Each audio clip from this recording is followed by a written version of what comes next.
All right, well, at the load screen waiting for Puck. So busy trolling that he can't load the game. Seriously.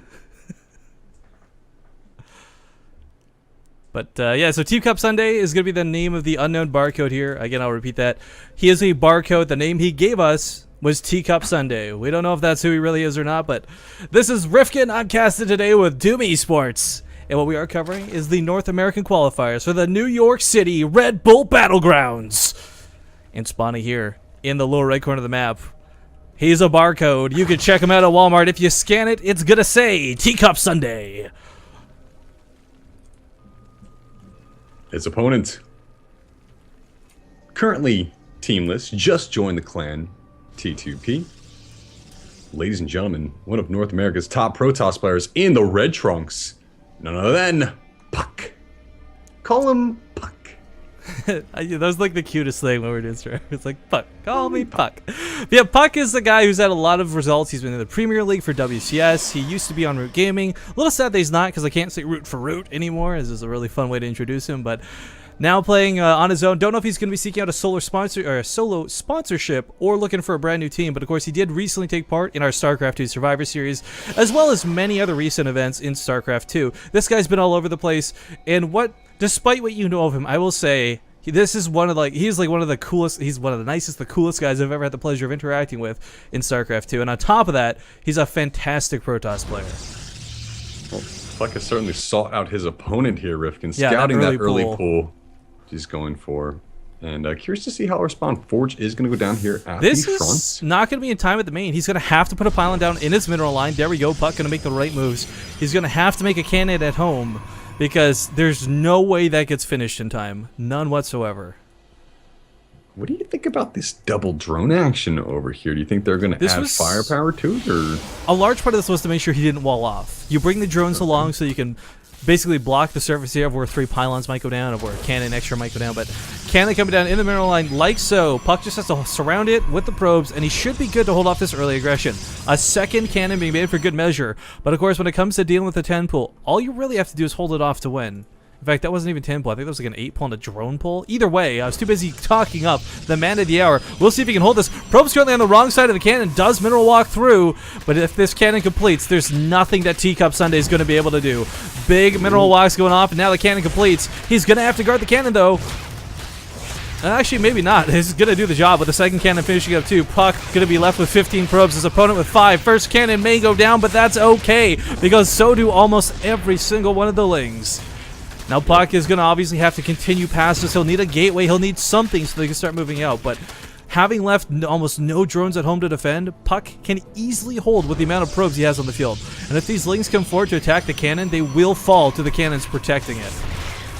This is an absolutely horrifying situation here for TeaCupSunday. Back at home, he's got a measly 5 drones mining. It's not going to work. Team trying to add drones on one by one, but beyond this, he's actually got a window of opportunity here on the Nexus. But as this cannon finished up, it should be able to deflect it, but he may just full on try to commit to taking down the Nexus here, Rifkin.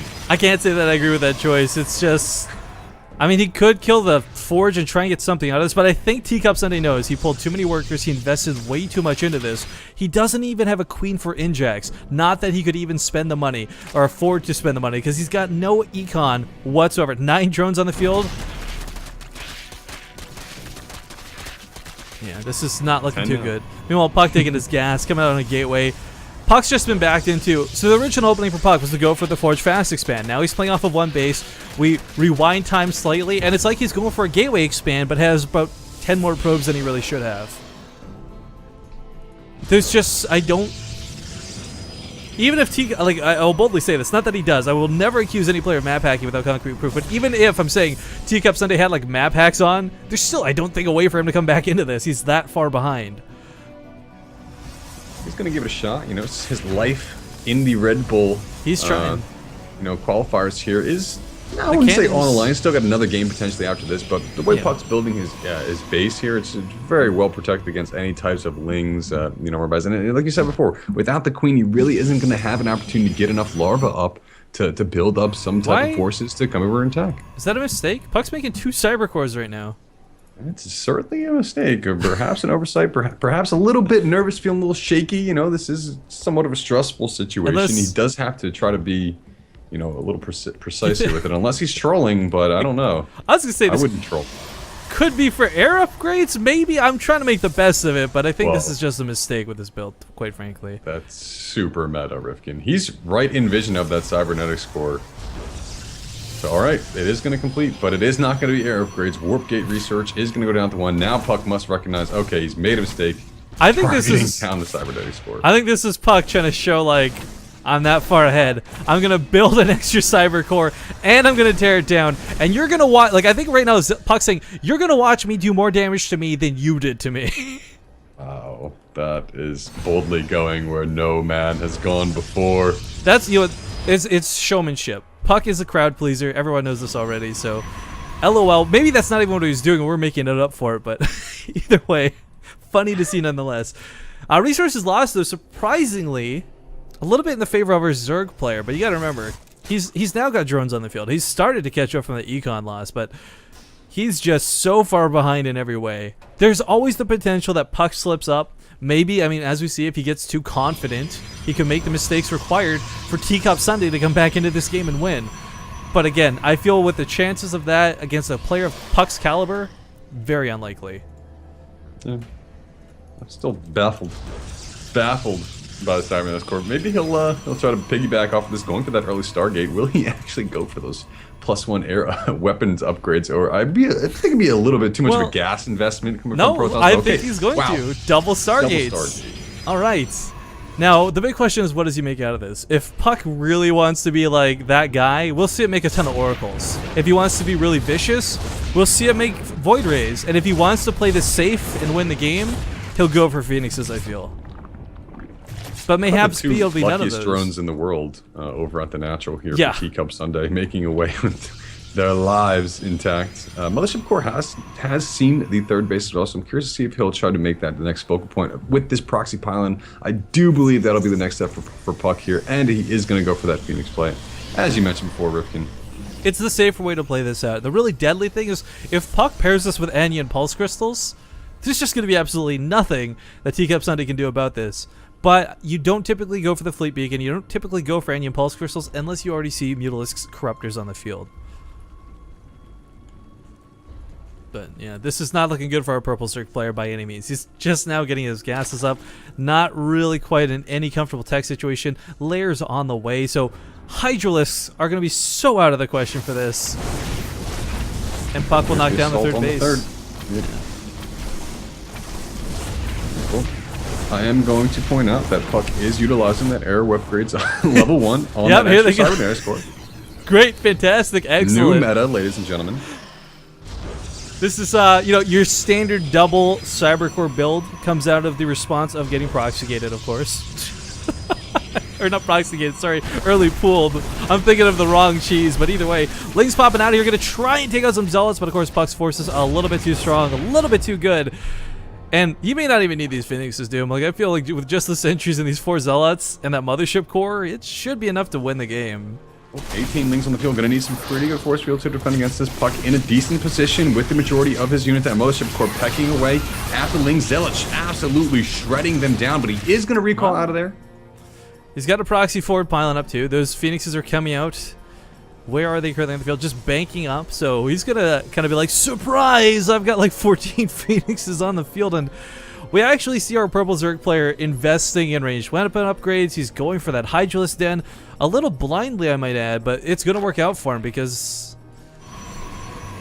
yeah, this is, I don't know. This is Puck's game to lose is what it boils down to. Absolutely. But looking at the overall supplies, 84 supply here for Puck, 58 for TeaCupSunday. And without that third base, you know, Puck's sitting pretty cozy with even bases with his opponent. And of course, we'll say it time and time again, it's not the optimal situation for Zerg play. But now the Phoenixes are going to be revealed. Hydralisk Den is going to be churning away with the group spawns upgrade. But alright, Queen immediately being focused. No spores in the main base to defend against these Phoenixes. And they're having free range on the drones, Rifkin. That number just racking up so quickly, and even if Hydralisks come out, the problem is they come up one at a time. Now the Phoenixes are actually out of energy, is the only reason this onslaught stops, and because of this, he's got to be careful. The Hydralisk is going to chase these off, but Jeff's shield's lost for the time being. However, Fleet Beacon is going to be the fault of this. Is he going to go carriers? Is he really going to go? I mean, I don't know. I'm pretty sure he's doing that for +2 air weapons upgrades, if I do have to You say. could. I didn't even think about that. Thank you, Doom. Completely over my head, but Colossus going to be on the field here as well. So Puck is, well, he might have been intending to troll and have some fun with this game.